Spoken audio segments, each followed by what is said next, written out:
All right, so I'm working on a research paper and also a persuasive paper and a few essays. And one of the arguments I'm making is that you should not feed your children junk food because junk food is an addictive drug. And it's similar to, they say, oh, well, as long as you give the children junk food in moderation, it's fine. Well, that's like saying, well, if I just give my child, one cigarette a day, that's fine. It won't really hurt them. Um, it's pretty much the same argument. And junk food is far more harmful than even just smoking a cigarette per day. When you look at childhood obesity epidemics, the autoimmune problems all these children are having, all the childhood cancer, um, junk food is not food. It is scientifically designed drugs made to be as palatable, as tasty, and as dopamine triggering as possible, so you eat as much as possible. And they design junk food to be addictive, just like they design cigarettes to be addictive. And they're filled with hundreds of thousands of chemicals, just like cigarettes, to make them as addictive as possible. That's what food scientists do.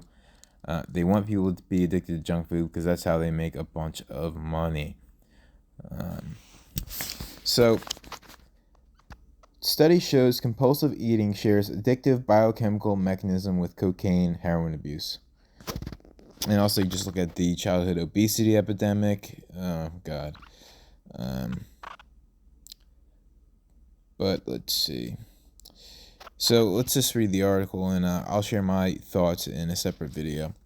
Right now, let's just work on the research for the research paper and read some of these articles that will serve as my bibliography, and also work on my public speaking skills so that when I create the video essay and also do podcasting, I articulate my words properly and do not mumble, which is the standard in South Jersey where I live.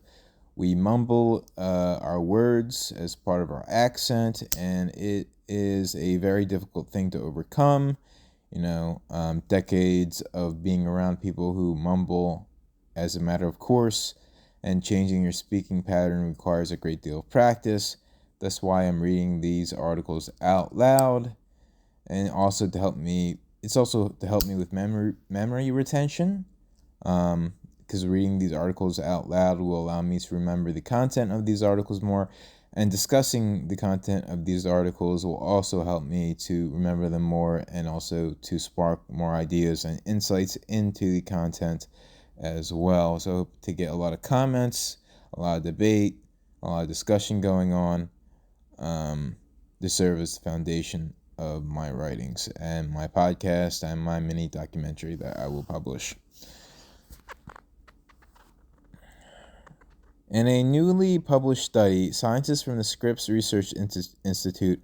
Oh, another thing too is junk food addicts should receive the same sort of treatment options as drug addicts. Like there should be rehab facilities available for junk food addicts.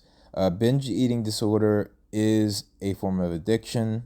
Um, I would argue that the vast majority of people who suffer from binge eating disorder or overeating are addicts. They have the genetic component of addicts. Just like some people can, you know, eat some junk food and just stop, and some people can just have a drink of alcohol or two and just stop. Others will drink alcohol until they black out every single time, and some people eat junk food until they physically can't eat anymore and they're on the verge of throwing up, like I've done many times in the past. Um, and that just has to do with the form of genetic addiction that you have. Some people it's drugs, some people it's the junk food drugs, some people it's alcohol, some people it's cigarettes. Um, Different addict genes tend to manifest themselves differently in other people. For example, some people who are drug addicts have no problem with alcohol. They can drink alcohol in moderation. Some people who are alcoholics can try, a few drugs and never use them again. I'm hoping to get more insight into drug addiction as well, but since I primarily have suffered from junk food addiction, my entire life, and I'm looking to overcome my junk food addictions and to eat healthy and to learn the best methodologies to stop eating junk food, to stop binge eating junk food, and also to stop binge watching Netflix, which will be the subject of my next research paper. The next research paper will be on binge watching Netflix and binge watching YouTube, binge watching any sort of video, binge watching movies, so on and so forth, on the mental health of that, treatment options for that, what it's doing to people, why it makes people miserable, how it's getting in the way of them doing things that actually are rewarding, like learning to practice an instrument, socializing with other people, whatever the hobby might be. Could be motorcycles, could be working on cars, it could be hiking, it could be writing, it could be singing, it could be, coin collecting. I don't know. People have so many different hobbies. Some people love history. Some people love, whatever is fulfilling for you. But people don't end up spending this free time on their hobbies or their passions or their pursuits. They end up binge watching all day and binge eating at the same time, and they end up depressed and anxious and suicidal. And we're just inundated with things that can easily provide us instantaneous pleasure, whether it be drugs and alcohol, cigarettes, vaping, junk food, apps, social media apps, binge watching, all these different forms of addiction. I want to understand better so I can improve my habits in the Aristotelian sense, so that I can live a fulfilling life and achieve self-actualization as defined by psychologist PhD Abraham Maslow, famous for the hierarchy of needs. So all of this that I'm studying it because it relates to my life, and I want to understand the things that have gotten in the way of me succeeding in life so that I can overcome them, while also helping other people overcome the same problem, whether it be junk food addiction, binge watching shows, procrastination, struggling with motivation.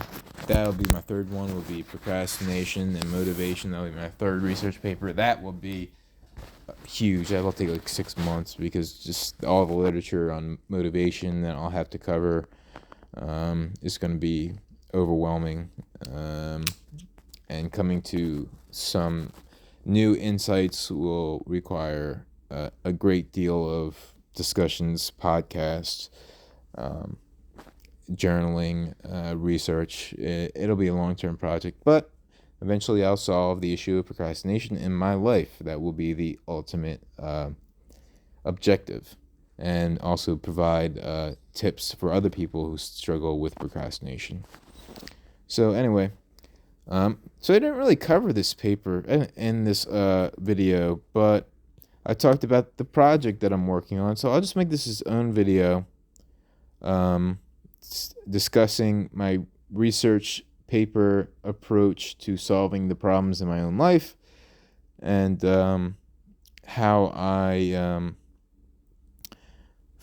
I'm finding this engaging, how it's helping me to. I've stopped binge eating ever since I started working on this project, because I'm becoming more aware of it and understanding it. Understanding it gives me a sense of control and power over it, and makes me, just working on it all day makes me more aware of it. So I'm thinking about it all day. So at nighttime, when it comes to binging on junk food, I decide not to. And so anyone who's intellectual, this sort of approach, this research paper oriented approach, or making a YouTube video about it, this research oriented approach is very effective for overcoming any problems in life if you're an intellectually oriented person.